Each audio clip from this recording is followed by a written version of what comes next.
So we're gonna start with Undead Unluck episode 6. Spoil. So Andy took the hardest job that Apocalypse, that creepy ass looking book, offered him. And as much as they wanted their road trip / date, ooh la la, to be full of sunshine and rainbows, Shen and Spoil are determined to not let that happen. So, did you guys think we were gonna get like a little like private jet helicopter action here? That's what our boy said, right? I thought so. Yeah. Yeah, and then he just showed up with a big rig. Like he just got an 18-wheeler. Like who owns a semi? I mean, he's out west in the United States. I think he's just trying to like fit in with the truckers, bro. I don't blame him. Yeah. I was curious. It was really interesting because I was expecting a chopper, but he does go into explaining it though, right? I think he said something about it. So I don't know. I was hoping he had like a full-on arsenal in the back of that bad boy. Because our man has a lot of arsenals.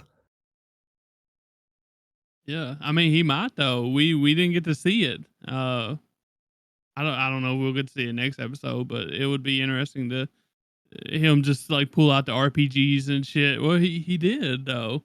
Okay. That's true. Yeah. No, I like the truck though. You know, going on a road trip with your girl ain't too bad. Those are always fun. They got the bed in the back. It's all Gucci. It's all Gucci. They were riding in style. Yeah, and it looks like they're out in Nevada apparently. And was that like the Grand Canyon and shit that we seen over there? I believe so. The Grand Canyon's in Nevada. Yeah. Well, we seen him like just sightseeing, you know. It was pretty interesting. All the Grand Canyon and them going really hard on all the Western themes. So yeah, I was really liking it. I don't know of any other massive holes out west in that state, so I'm assuming that was the Grand Canyon. Isn't the Grand Canyon in Arizona? It's over a few states. Yeah. It's in Nevada too. Oh, is it? Okay. Yeah, it's in several different states. I think it's fucking mostly massive. in Arizona though. I'm pretty sure, but it does go into Nevada and wherever the hell else is over there. I don't even know, man. You're asking the wrong person. But yeah. Did y'all enjoy like the SpongeBob reference that we seen? Yo, I was not expecting that at all. Because Foucault was thinking it was the sponge UMA and not the spoil UMA. That was a funny little reference they did right there. They worked that in there somehow. Yeah. Yeah, I want to say I was surprised, but at this point, I'm not surprised by anything this show does. Because it's all just so freaking ridiculous that it's like, all right, something dumb's going to happen right here. And sure enough, the dumb thing we got this time was SpongeBob SquarePants. Yes. I don't know why she was thinking SpongeBob there in the middle of the desert, but hey, you know, she doesn't know the geography apparently. Who lives in a pineapple in the Grand Canyon? SpongeBob SquarePants. I wonder how they got away with that, honestly. Was it because they blurred it out? Yeah, that's the only way legally they could have gotten away with that. And I think that's towing the line itself. Yeah, and with how poorly it was animated, I mean, like... It was funny. Yeah, they can get away with that. Did you just say poor? You thought like, I thought it was pretty off. Like I didn't think... porous, you know, like sponge. Oh, wordplay. Porously animated. Yeah. I figured that one falls under parody law, you know. Fair enough.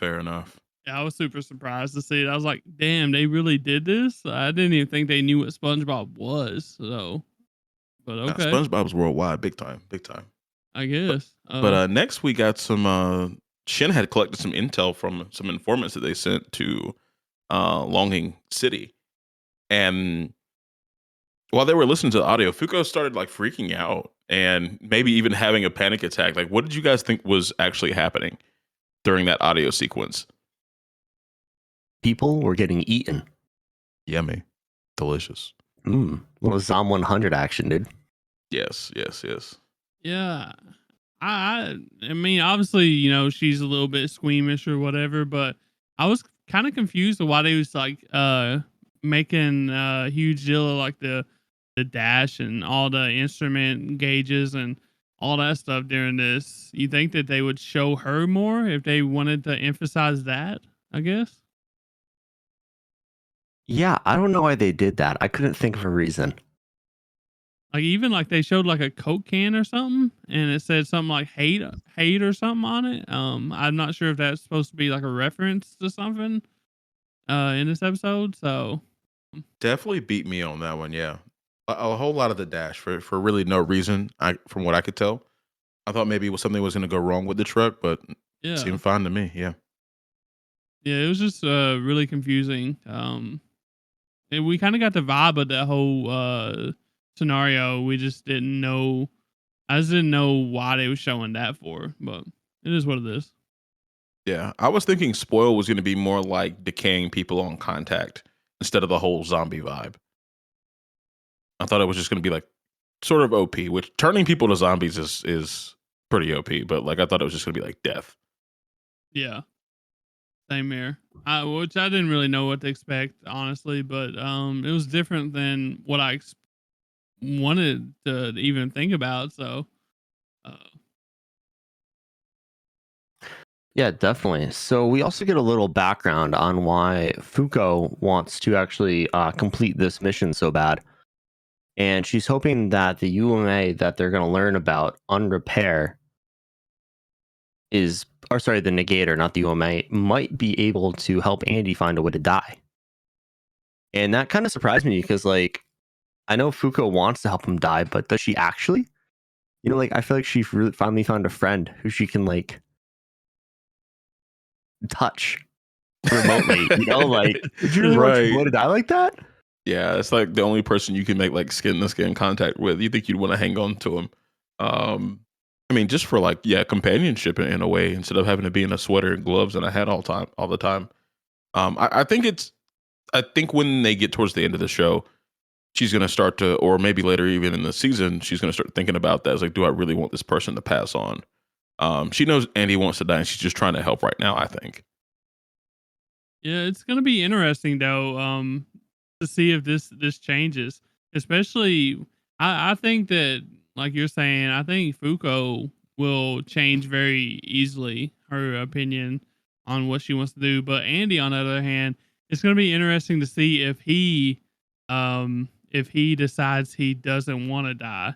That would be really interesting to see that transformation of trying to die to like, you know, not not wanting to die at the end of this. So Yeah, I'd be definitely curious to see it. I mean, homie is old. Like, I'm starting to think he's like Civil War era. He's got like an 1865 tattoo on okay, his chest, Yeah, and I'm he thinking that's how does. old he is. Like, he's old. He's Abe Lincoln old. He's that's Abe interesting. Lincoln old. Um, yeah, I think he's gonna want to stay dying in the end. That's my opinion. You know, Hmm. he's been looking for a way to do this for a while. He seems like to go by the seat of his pants, and I think he's just kind of like over it. And that even happens in real life with like older people. It's like, okay, like everybody I've known is gone. Yeah, he's met a bunch of new people, but I'm sure at some point living a long time, it's kind of like, okay, like what am I doing here still? Yeah, definitely, man. Well, Maybe they can like come together and go out at the same time type of deal. Not Fuko, bro. No. Damn. Okay. Was she wanted to like what's her will to live after he goes? She's back at square one where she was gonna jump off the damn bridge. That's very true, actually. Yeah, that's So fair. yeah, I'd be curious to see if her unluck can take her out in that aspect. You know, like maybe when they're older and they finally do the dirty, she just clings on and they both take a, I don't even Massive know. L. Yeah, I don't even know how bad that unluck is going to be. You know, like that's like, if a kiss gives you a meteor, I can't imagine what humping's going to do. I was hoping you were gonna say hanky panky, honestly. You think we got like a long way to go though, honestly, before we get to that? I don't think we do. I think that's coming soon, honestly. This has got to be more than a 1 season show, right? Yeah, but like I feel like that part is coming sooner than we think. I mean, just because it Oh, happens that doesn't part. mean it's over, you know what I mean? Cuz it could keep on going, you know? I mean, it does, obviously, cuz the manga's still going, so Well, I don't know if they've done that in the manga yet, but yeah, it's guess we'll interesting. find out. Yes, sir. Well, you guys want to get to some explosions? Hell yeah. So they make it to the city, and they've built like a giant wall around it to keep all of the zombies in. And Andy gets the right idea to take out an RPG and blow a giant hole in said wall, unleashing a horde of zombies, which was awesome. But he had a plan. And his plan was, pretty classic zombie movie vibes. And he just ran them all over on a bridge. And there's just bodies flying everywhere. And I was pumped. This scene was awesome, man. Yeah, I thought it was really cool myself. I love how he told Fuko to shut her mouth or she's gonna bite her tongue off. It's gonna be a bumpy ride. But yeah, it was a cool little scene. Bodies kind of going everywhere. It got a little over the top for me. Did you still enjoy it since it was over the top, Tyler? Yeah, I mean, it's I feel like this show wouldn't be what it is if it wasn't over the top. It wouldn't. I don't think the action would hit the same. It's just what this show is now. So, uh, I do love how he just like pulls shit out of his ass. Like this show is a walking ass pool, honestly. I feel like Andy's a walking ass pool. Well, that's what I mean. Yeah. He's the show, basically. It's like a walking show. ass pool. Where's he get the RPG at? He just like pulls it out of his mouth, I guess. I don't know. That's why he pulled up with the truck. He didn't know what he's gonna need. He's got the armory in the back. Dude has a lot of armories. He did tell us that. We just don't know what they're in and where they are. True. And I know he's got one in America. Our gun laws go crazy because they're non-existent. He's got all that in Japan. You got to think what he's got in America. That's true. Different Bro. animal. That's true. He might have an Apache helicopter in that bitch. Who knows? I hope he does. That'd be fucking awesome. It would be tight. But yeah, so after he plows over this horde of zombies, they make it to the city, and he kills a lot more zombies, and he goes crazy with his blood sword style, and just starts decapitating and cutting up and like absolutely destroying like hundreds of zombies, and that was also very over the top. It really was. Yes. I did like how Shin approaches things very differently than Andy from what we saw. Andy was just going to figure out how spoiled work as they fought it. But Shin would say, hey, we got to be a little bit more careful. These UMAs are the embodiments of these powers. So a lot of times they can have like range and just be able to affect you just by getting close. We found out that was the case here. He called it right. He says you got to be careful because of that. And they don't really care or have any morals. They just want to use their powers. So I thought that was cool. We got a little explanation of the UMAs right there. Because I think last episode, me and Tyler were like kind of speculating what they could be. It makes sense that they're an embodiment. Yeah, literally the embodiment of catastrophes. Yes. Like that shit goes kind of hard. Yeah, I'm loving that we're getting a little bit of lore. They're drip feeding us lore every episode. Yeah. But so Andy plows right in, and sure enough, Spoil's ability is in fact activated by a range, and we see this number pop up on Andy, and it just starts ticking down. And sure enough, he turns into a zombie, and he meets someone a little special to him. He meets his future bride. What'd you guys think of that? I love a good love story. I just like how he was randomly able to speak what they're calling Zombinese. So that was really interesting. Hey man, he's turned into a zombie too. Maybe it's just like you pick up the language right away, That's true. The grunting and the moaning and the other things that zombies do. The gurgling and whatnot. Yeah, he just wanted to get down with the culture. I guess, but that was really interesting. I don't. Do you think they like did that to like create a little bit of tension between Foucault and himself? I don't think so. Only because he asked Foucault. He said, "Hey, you mind if I do this?" And Foucault, I love how Foucault just like laughs. She's like, "Go for it, 100%." She was so entertained by that shit. It's just funny. It's just so funny, dude. And then while Shin's yelling out to Andy, Foucault kind of notices the little blonde kid come up from like a sewage hatch or something, like some underground tunnels, and kind of falls him down into the underground. I wouldn't have been brave enough to do that. I'm not following anybody anywhere into dark spaces, especially underground in a town full of zombies. It's really messed up. I was thinking maybe that could have been spoiled, but it wasn't a zombie. I don't know what kind of form he could have taken, but I was like, yeah, this is definitely a trap. Did you guys think that as well? Yeah, I mean, we haven't really seen a UMA yet, right? This is the first one we kind of seen, so we didn't really know what the appearance would be, and we still kind of don't know the exact appearances and stuff, right? Um, uh, We saw the clothing UMA, oh and it yeah, was yeah. just like a without a person. It's kind of just like a blob. So yeah, I wasn't sure about what forms they could take either. Yeah, so I wasn't sure if that was them and like if it was just a human with the ability. I thought it was spoiled at first, but I thought it was kind of crazy that she just run off because she don't have the undead skill that Andy has, so she's more vulnerable when it comes to the spoil curse, I guess you can call it. So it's interesting. Yeah, I definitely didn't think they were like bad guys because they were just kids. But like Shen had said about a range, I was getting kind of worried there.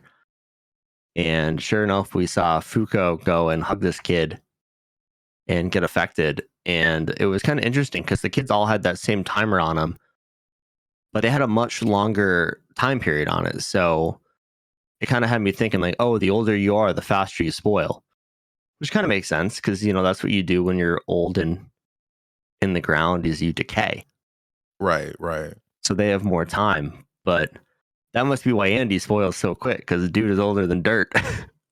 Yeah, it only took him a little bit. They were, I mean, what was it, like 900 seconds or less, like 800 seconds. So he didn't have to wait around long, but the kids was like 10,000 or something like that, or 9,900 and something.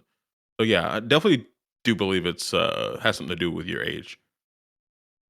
Yeah, and I also wonder like if other powers that are kind of similar to spoil as far as like curses go, I guess you can say. I wonder if they have like the same approach where they affect the children differently than adults, or if it's just like spoil only, or like you know what I mean? So Yeah, I thought about that too, and I was thinking maybe it's just spoiled just because of the nature of its power. Because we don't know what kind of unpowers are really in the world, or UMAs don't seem to have to be negators. They, the clothing thing is a little bit different. So I just wonder what kind of powers are out there because it seems very broad. Yeah, I think every UMA is going to have its own rule set because we've been talking so much about rules in this anime that I think, it'd be kind of lame if they all had the same rule set, like that would be fun. yeah. But then we get into Andy actually marrying the zombie.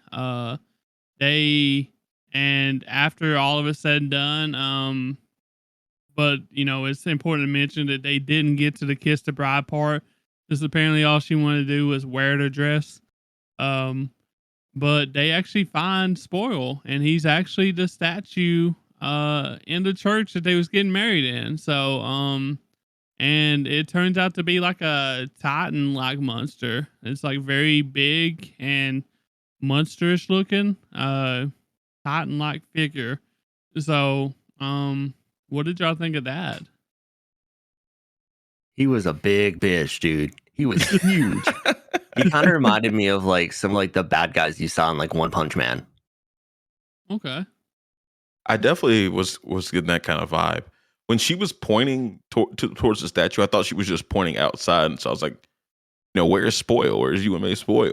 And I didn't realize she was literally pointing at the statue at the time until he started like transforming. And like Andy cut it. I was like, is he sure that's it? And then it started like, I guess like bleeding or something of the sort. And I was like, oh shit, that's it. That's it right now. Gnarly.